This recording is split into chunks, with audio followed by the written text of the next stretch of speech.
sax ni mu fi saxe islam bi mu duggee Sénégal dafa mel ni dafa contribuer wala dafa bokk ci li réorganiser société wolof ndax boo xoolee ni société wolof meloon bi fi islam duggee ak ni mu tasaaroo dafa am ay catégories sociales yoo xam ne dañoo gën a feeñ.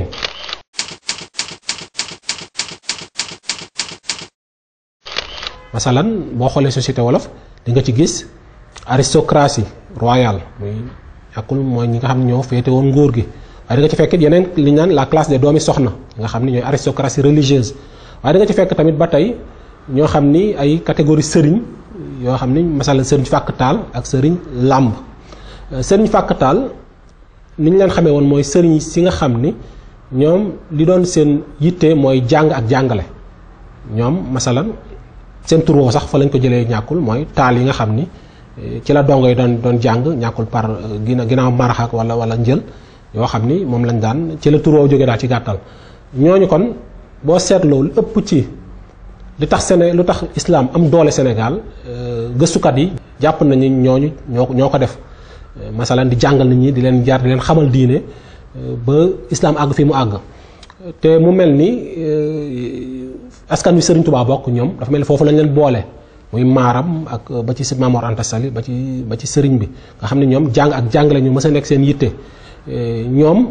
bokk na ci li ñu leen ràññetle woon ay mandarga mooy ñu ci bari bokk ci ñoom dañ daan xaw a daw jaxasoog buur wala dinañ seq ak moom ay masla ay mudaara mooy di jëflante ci rafetal waaye nag dañ daan moytu lu ci bari di féete fenn wala boog di dugg ci mbir yoo xam ni dañuy yàqal seen jàng ak seen yar boobu nga xam ni moom lañ daan def. beneen catégorie sëriñ bi amoon mooy li ma wax sëriñ làmb buur bi ñuy wax Lat Sukaabe dafa mel ni moo ko fi indi ci li gëstukat yi indi nga xam ni moom daa fekkoon ñoo xam ni ay ñu xam ne dañoo jiite ay dëkk mu jël leen féetale leen ci moom nga xam ni ñoom daal ay xeetu gouverneur la ñuy doon kon xeetu sëriñ soosu moom ñoom li ñu leen daan ràññeetlee mooy ñoom dañu faa nekkal buur di ko taxawal ci baree bari. donc ginnaaw loolu nga xam ne junjoon naa ko ci daje bi amoon ci Almoravidi ak les bi moom ma cité nga xam ni lu ñu date la muy année 1056 ginnaaw gi mu tasaaroo aussi ci jaxasoo bi nga xam ni amoon na ci diggante Sénégal ak lu ñu tuddee dëkku Maghreb bi boo demee ci ay sources yu leer bi nga xam ni mooy dynastie Hafsid ñi nekkoon en Tunisie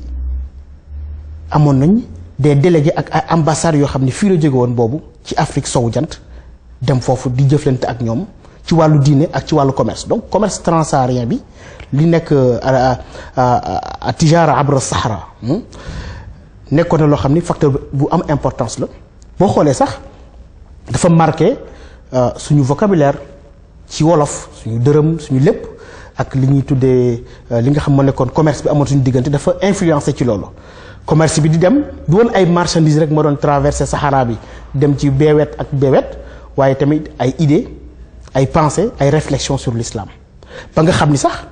bu ma jàllee ci dëkk bi dend ak ñun yàgg na ay xam-xam boroom xam-xam yu jóge Afrique sowu jant di gàgganti waa Maghreb ci wàllu fiqh ku mel ni Ahmed Baba bu Tombouctou li mu génne ci ay fatawa ba nga xam ni tey boo demee université Marrakech université Qadi Iyad di ko fekk kàggu yu mel noonu pour dellusiwaat rek ginnaaw gi daara yi tamit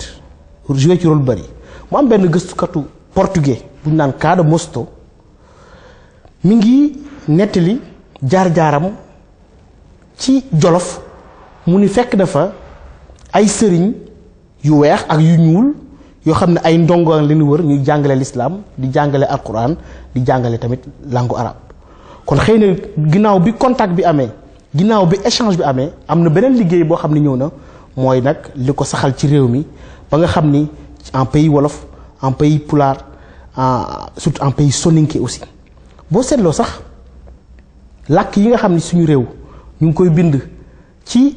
alphabet arabe mooy làkk ñi nga xam ni ñoo njëkk a dugg ci l'islam bi mooy pulaar mooy mandeng mooy it wolof kon xam ne li ñu tuddee tey alphabétisation di ko def ci yeneen bind ci làkki tubaab ak yooyu xëy na sax moo yàq alphabétisation waaye loolu amoon na fi l'islam moom ginnaaw gi dafi tas ci daara yi ak ñeneen mais nag am na ci diggante bi ñi nga xam nag lu ñu tuddee la période djihadiste ñu mel ni ñoom maam Cheikh Omar ñu mel ni ñoom Mamadou Lamine Dramé ñu mel ni ñoom Samori époque boobu am na tamit benn lu ñu tuddee une vie intellectuelle intense bu amoon te lu ci bëri suñu génération maanaam ñu suñu maas xamuñ ci lu bëri mooy bind yu mel ni ci suñu histoire ku mel ni Cheikh Moussa Camara Ganguet nga xam moo bind Zuhurul Basatin fii taarixi Sawadin te woyofal gi ñu woyofal suñu ndono ci wàllu woowu tax na man mii di wax ak yéen bi ma ci njëkk a teg bët ci Paris la benn nasaraan traduire ko tudde ko Florilège dans le jardin de l'histoire des Noirs donc ba léegi mu dellusiwaat rek ci ñàkk xam ak réere gi ñu réeree li nga xam mooy suñu ndono li nga xam ni mooy culture bi fi amoon te mu jaar ci l'islam pour mën fi ndax suñu jaxasoo ak arabe yi suñu jaxasoo ak l'islam moo tax maîtrise langue arabe boobu am ba suñu histoire suuf yi ci gën a yàgg jóge ci langue boobu. daara yi moo formé suñu première intellectuel ku mel ni maam Cheikh Omar Fouti nga xam ni ci tarixa Tijaan sax bi nga xam ci la bokkoon Sidna Cheikh Ahmed Tidiane yi benn téere bi nga xam ni moom lañ ñi ci dictéem ci lañ ko bind mooy Sid Ali Harazim Barada bi mu ko bindee eh bien il faut ñu waxaat ni kenn xamul woon lu muy wax kenn xamu ci woon dara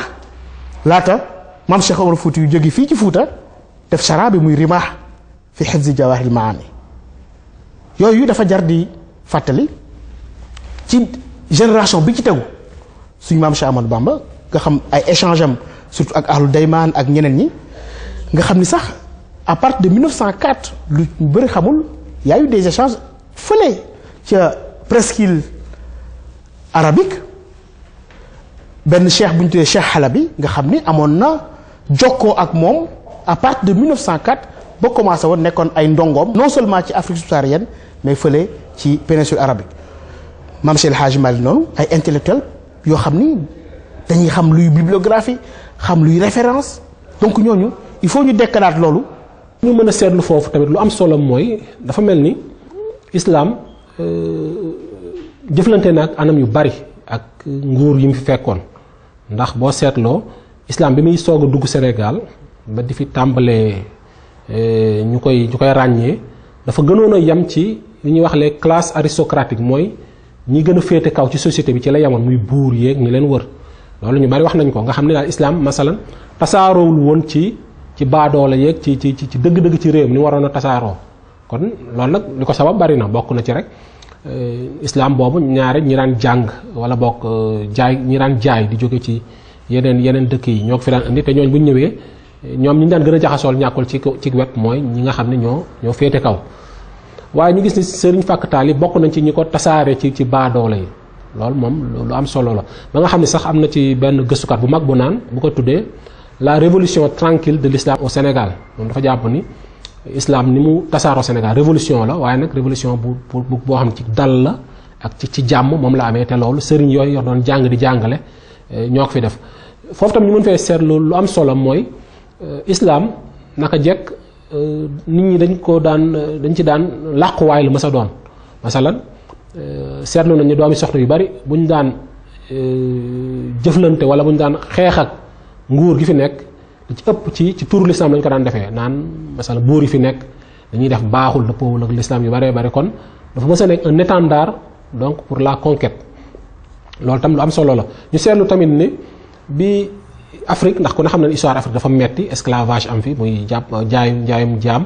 ak xeex yi daan am ci buur yi ak sàkk gi nga xam ne muy razzia yi buur yi daan def ci baadoola yi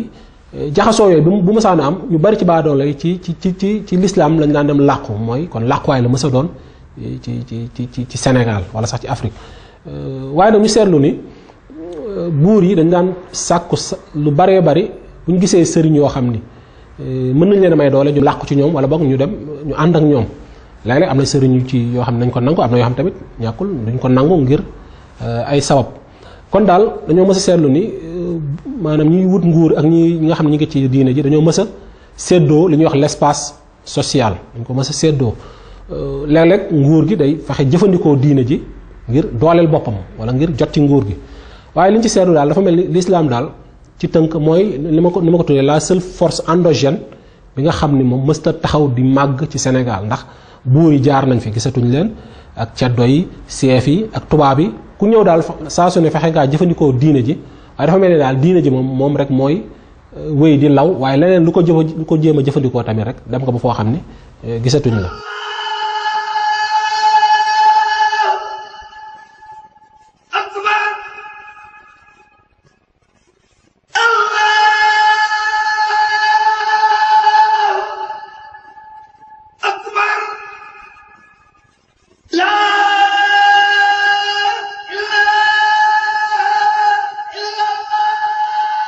phase bi nga xam ni moom laa tuddee la phase de l'islamisation en profondeur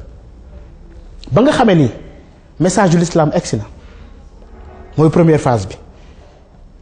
ba nga xamee ni message de l'islam sax na fi approprié nañ ko maanaam damay d'accord foofu ak ki nga xam ni day wax ni y a eu une assimilation critique de l'islam bi nga xamee ni dikk na fi mi ngi fi dikkee ci wàllu tariqa yi am na ñu fi duggee ci wàllu commerce bi amee ci surtout cadre nga xam moo fi jiitu ci tariqa yi da nga koy gis tax bu baax ci relation Serigne Touba ak ahlu daymaani ak wala ñeneen wala waa Mauritanie da nga koy gis aussi ci yeneen tariqa yi après tariqa tijaani yi ñëw